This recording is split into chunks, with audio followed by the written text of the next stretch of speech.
మిత్రమా, శుభోదయం. మిత్రమా, జీవితంలో ఆ నలుగురు అనే పదం ఎంతో విలువైనది. ఆ నలుగురు అని ఆనాటి నుండి పెద్దలు చెప్తున్నారు. ఆ నలుగురి గురించి మీకు తెలిస్తే నాకు సంతోషం, లేకపోతే తెలియజేస్తాను. ఆ నలుగురు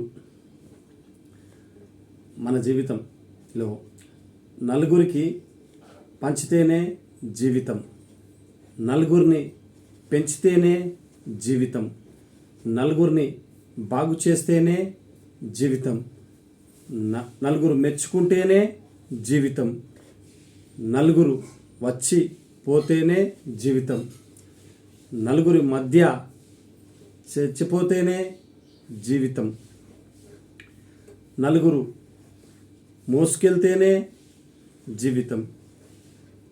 మన అనుకోవడానికి ఆ నలుగురిని కాపాడుకుంటే అదే జీవితం. Thank you very much.